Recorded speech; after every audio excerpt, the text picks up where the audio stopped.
The shiur is dedicated Le'ilu Nishmas Rachalea Bas Rav Chaim Tzvi. I hope you had a good week. We're continuing in Kohelet. We're up to Perek Hey.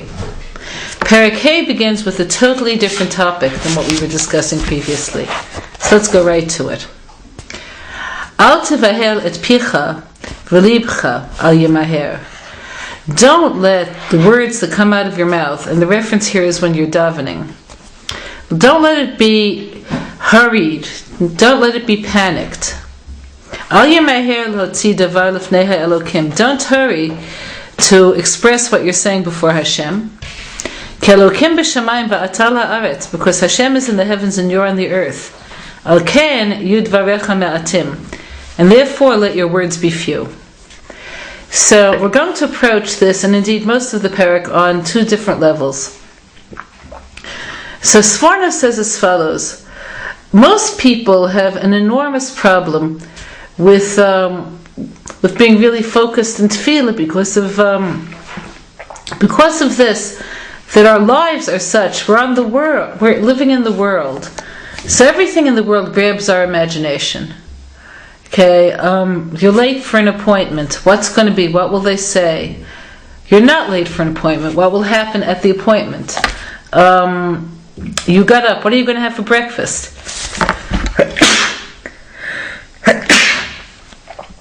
So whatever is happening, that little speck on the spectrum of what we call reality is what grabs you at the moment. So we follow our dimyonot. In a previous class we spoke about how we have fantasies that we put around our lives' points of access. So we spoke last time about being like different animals, which later we have to offer as a sacrifice, ideally, redirect them towards Hashem. There's the sheep, there's which follows for the good or for the bad, the goat which desires for the good or for the bad, the complacent cow which could be serenity or could be complacency in its negative sense, the ram that has to lead, which could be towards something noble and real, or just leading for the sake of saying, I'm the one who's in charge. All of these emotions tend to center around whatever's going on in our lives at a given moment. So because of this, when you daven, it's very hard to see the whole picture because we don't live in the whole picture. So therefore, he begins by saying, don't hurry, don't be anxious to say the words of davening. What does that mean concretely? It means before you start davening, you have to pause, and the halach requires this. Pause a moment. And before the words come out of your mouth, what should you be thinking? Who am I talking to? What am I saying? Who am I?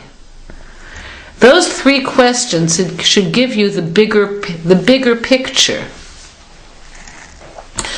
When a person is speaking to Hashem and they're involved in the picture at the same time, inside their minds, not necessarily with their mouths, but inside their minds, as they're saying the words of tefillah that are in the siddur, there are also many other words that are being said. Don't be in a hurry to say them, even in your own mind. Try to focus on what's real and what's big instead of what's small and passing. So therefore he says, let your words be short.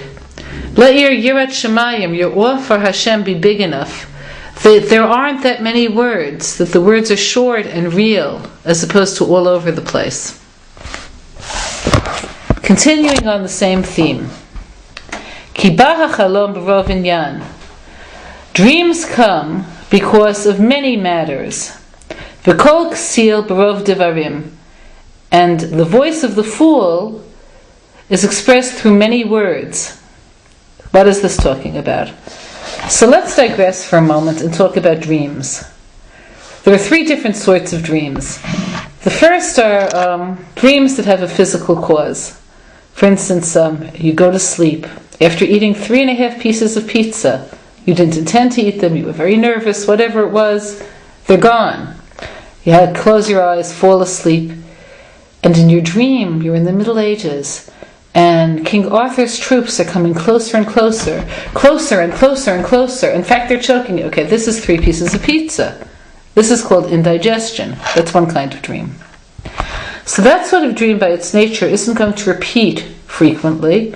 because you won't always go to sleep after having eaten 3 pieces of pizza. That's the easiest sort of dream to define and recognize. The other kind of dream is when a person re-experiences subconsciously what they experienced during the day consciously. So that sort of a dream means wherever your mind was going during the day, all those little spots of reality that grabbed you. People find themselves, everyone, me also, we find ourselves so easily consumed by things that are of little real consequence. The neighbor was holding the elevator door while she had a conversation with her 10-year-old, and therefore I waited at least 2 minutes for the elevator.